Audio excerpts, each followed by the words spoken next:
You got a bunch of politicians grilling people in Wall Street. Oh, who's rooting for who in this? America's approval rating of government is about 10%. Of Wall Street, it's about 9%. So who exactly are you behind on this one? I tell you what, my head might explode. We got tape coming up of Carl Levin yelling at a Goldman Sachs guy. Who do you root for? And regularly dropping the S-bomb. Oh! Which is an interesting FCC conundrum that we'll talk about coming up. Oh, I yes. am 100% certain we can air this with the S-bomb. Yes. 100% certain. Mm-hmm. I'm just not willing to do it and deal with the headaches that would occur. Or are we? Maybe we should discuss that. Well, I don't know if it serves the audience, which is my reason for being. It absolutely serves the audience. I think it does. It's the actual testimony. Yes. On Capitol Hill. It's reading from Goldman Sachs emails. And it's already aired, right? It's already aired. And the particular word, the S-bomb, illustrates a point. Exactly. It's an intensifier. It's a part of speech. Yeah. And why would you cut the adamants out? Right. You know what I mean? Right. Of course, we'd be playing it just because we wanted to air the S-bomb. Shh. Don't Somebody hit the dump button. Anyway, that's coming up. Yeah, stay tuned. We've also got it's the blogosphere's on fire with this taped message President Obama put out to Democrats trying to fire you up for the 2010 race. Fired up, ready to go. And he's specifically appealing to racial minorities, among other people, to come out and give it to the man. And it certainly sounds anti-white. But we'll get to that at some point. This is both amusing and fascinating to me. First of all, the SEIU, the gigantic, massive union that is Marxist in its vows and closely tied to the White House, draw whatever conclusion. The president of it, Andy Stern, is leaving the SEIU.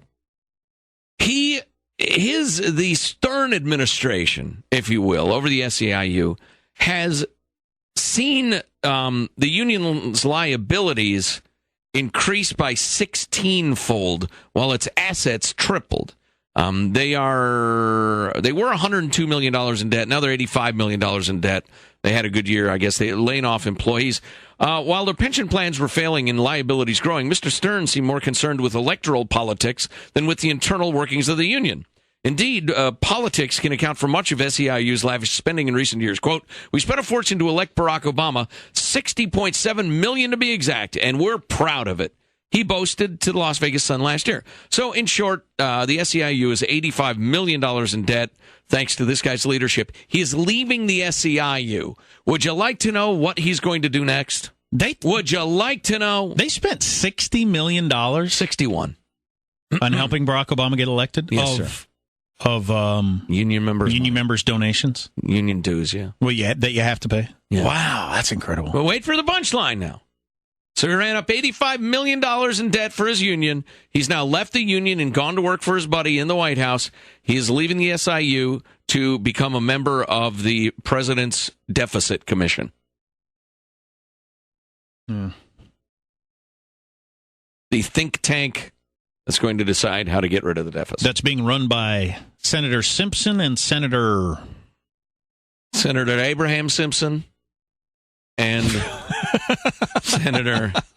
I'll be cold and dead in my grave before I recognize Missouri. Where's the hearing room? Anyway. And the other SEIU story I thought I'd bring you is Gary Hudson, Gerry. It's probably Jerry. Executive Vice President of the SEIU.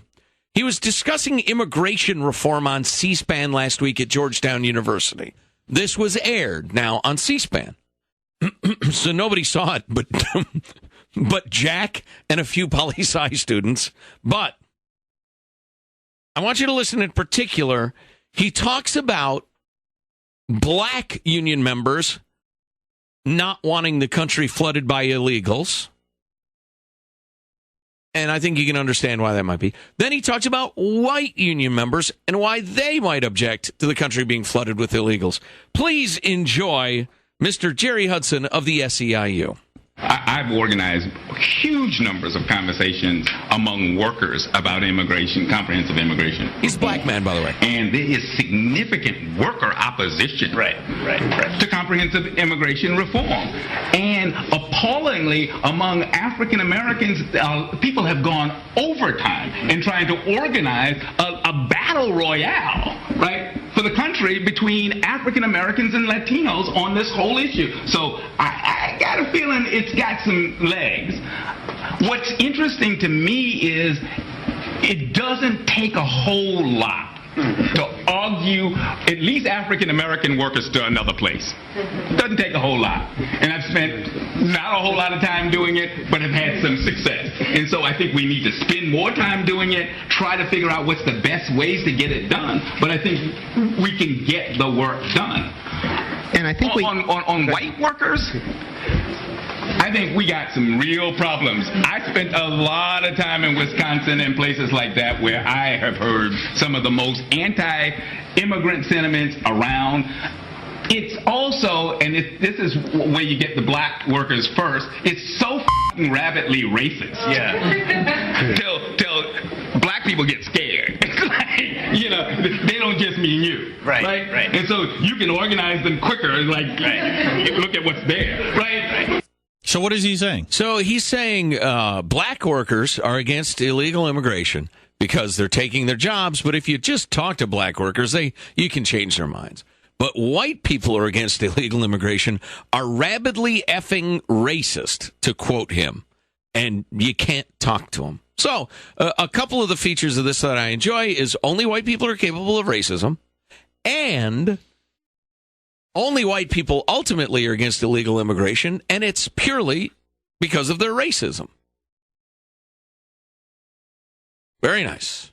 Very nice. So then my question is... Oh, by the way, if a Republican had said something like that, or a conservative or whatever, it'd be ridiculous. So my question, like I was talking about earlier, does he believe that or not? I mean, does he believe that guys out there who are roofers, you're roofers and you happen to be white, and now you make less than you would normally be making because they can import roofers from Mexico, pay them less, there's an endless supply. Right. Or you just got fired. You're not making anything.